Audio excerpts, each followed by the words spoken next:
Welcome to हम बात करते हैं प्लेन वेव की। प्लेन वेव क्या होती है?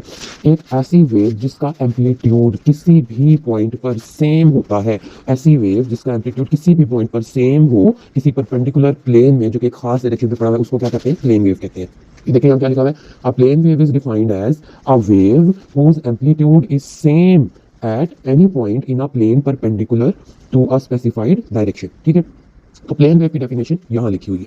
अब हम देखते हैं कि कैसे हमने वेव इक्वेशन निकालनी है प्लेन वेव के लिए। प्लेन वेव के लिए इक्वेशन हम ड्राइव करने जा रहे हैं। तो ये लिखी हुई है वेव इक्वेशन इलेक्ट्रिक फील्ड के लिए, जो कि एक होमोजीनियस लीनियर मीडियम में है।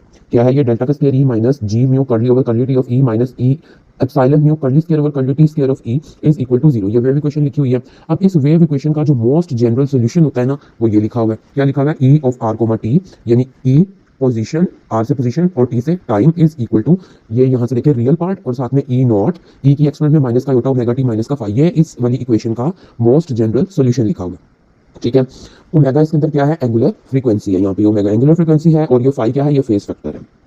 अच्छा, अब देखिए इस इक्वेशन को हम इस तरह से लिख सकते हैं। ठीक है, where E of the S is equal to this thing. अब ई ऑफ द एस के इक्वल कर दिया हमने ये सारी चीज।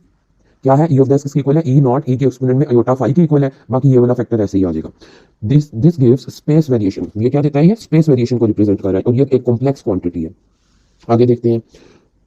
In further discussion the word real will be omitted so that, अच्छा अब रियल वर्ड को ओमिटेड कर देते हैं हम। ठीक है, ओमिट करें, इग्नोर करें फिलहाल। Putting the values of E in equation 1, ये देखें, ये यहाँ से ये इक्वेशन बन गई है। अब इसको इक्वेशन नंबर 1 में पुट करें। ये जो इक्वेशन नंबर 1 है, ये यहाँ पर लिखी हुई है, ये इस वाली इक्वेशन का सॉल्यूशन है ना ये। तो इसको इसके अंदर पुट करते हैं। इसको इसके अंदर पुट किया, ये चीज आ गई। अब यहाँ पे आपने क्या करना है कि सिंपल डेरिवेटिव लेना है। कैसे डेरिवेटिव लेंगे? Curly over curly T of, ये देखिए मैं यहाँ पे करके दिखाऊं तो curly over curly T of E की एक्सपोनेंट में आयोटा ओमेगा टी एंड साथ में माइनस आयोटा ओमेगा टी की एक्सपोनेंट में माइनस का आयोटा ओमेगा टी। तो टाइम के हिसाब से डेरिवेटिव ले ई का, तो क्वेश्चन एज इट इज आ जाएगा। ई की एक्सपोनेंट में आयोटा ओमेगा टी माइनस का आयोटा ओमेगा टी ऐसे ही आ जाएगा। पावर का डेरिवेटिव लेंगे तो माइनस का आयोटा ओमेगा, क्योंकि कर्ली ओवर कर्ली टी तो 1 हो जाएगा डेरिवेटिव लेंगे तो यहाँ से देखिए माइनस का आयोटा ओमेगा एंड ई की एक्सपोनेंट में माइनस का आयोटा ओमेगा आ गया।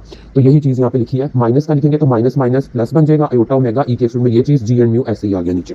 इसी तरह से सेकंड डेरिवेटिव लेंगे और यहाँ पे टाइम के हिसाब से सेकंड डेरिवेटिव लिया हुआ है और इसके अंदर पुट करेंगे। बहुत ईजी कैलकुलेशन है, आप इसको एक दफा और से देखेंगे बिल्कुल समझ आ जाएगी। अब इन दोनों में से E of the S common आ रहा है, उसको बाहर निकालेंगे। ये है वेव इक्वेशन प्लेन वेव्स के लिए। प्लेन वेव के लिए ये हमने वेव इक्वेशन निकाल लिया और प्लेन वेव की डेफिनेशन भी हमने ऊपर पढ़ ली है। एक ऐसी वेव जिसका एम्पलीट्यूड सेम होता है किसी भी पॉइंट पर एक प्लेन परपेंडिकुलर प्लेन में जो कि खास डायरेक्शन पे पड़ा हुआ है। अब इस प्लेन वेव की इक्वेशन से ना हम डिफरेंट इक्वेशन निकाल सकते हैं।